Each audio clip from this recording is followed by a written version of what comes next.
Hey there, I'm Bruce Fenton. This video is called The Path to Victory. It's how I can win the United States Senate race. So if you do your own research, you can go to Google New Hampshire Senate race. You'll see there's been quite a few articles about me. This one's great because I show up in the first few results. If you dig a little bit, you'll see these articles like this going back to November. This one's from November. There's several from January. And so talking about how Governor Sununu, who's a popular governor here in New Hampshire, didn't run.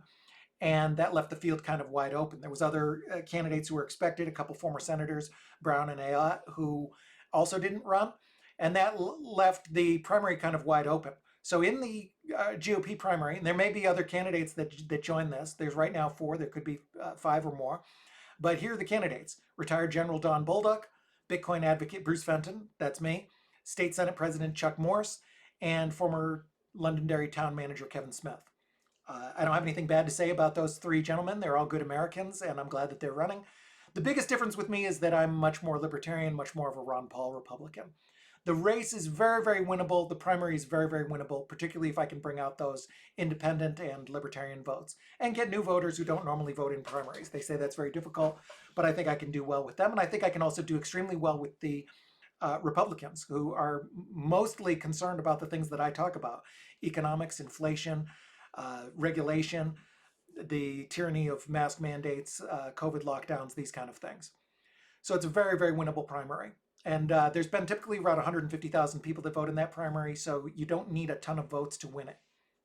If you win the primary, that's where it gets really interesting. CNN ranks this as one of the top 10 seats most likely to flip in the next election.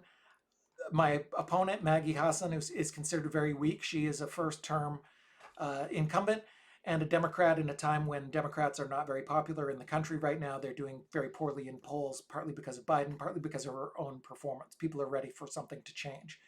This is very interesting. In the last election, she won by only 1,017 votes. So it was a very, very close election. You can see the details here. You have independent Aaron Day got 17,000 votes. The margin of victory for Hassan was only 1,000. And there was also another libertarian candidate who got 12,000 votes. I don't think you can win elections in New Hampshire anymore without the libertarian vote. These are very principled voters. They're just simply not going to vote for somebody that they don't agree with, even if it's down to one single vote.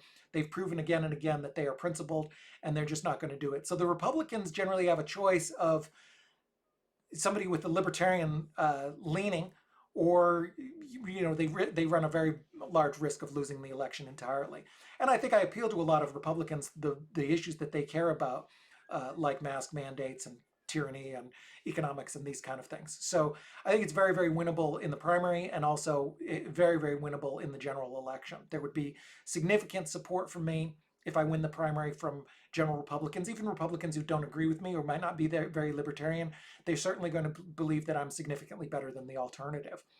By the way, Aaron Day here, who won 17,000 votes, the day that I announced, he announced that he was endorsing me and supporting me. So there's a lot of people like that. I've been in the liberty movement. There's a lot of independents that I can appeal to. And in the general election, there's even Democrats who are anti-war, or maybe they agree with my position on drugs or something like that, that I might be able to attract. And I can certainly motivate the Republicans, and I think I can run a very good campaign. I've already shown in a couple weeks that I am doing well on campaigning and dealing with the media and dealing with my opponent. She has chosen me to attack. She's done an attack mailer based on me, and she's made tweets based on me, and I think I've responded quite well to that. On my website, brucefenton.com, it details these plans some more. I also have a campaign blog, daily blog, information, as well as interviews, podcasts, things like that I've done. Main mission right now is to get the word out, particularly to likely primary voters. That means Republicans, other people who are going to vote in primary, independents, and telling them what I stand for. I'm very transparent and open about what my ideas are, what my opinions are. I think if people see that and see that what I stand for and what kind of candidate I am, I think that speaks for itself, and I think I'll do quite well. So the best thing you can do to help me is to get the word out, share my website, share this information with New Hampshire voters, and get people out on September 13th so we can win the primary, and then go on November 8th to win the general election. Thank you.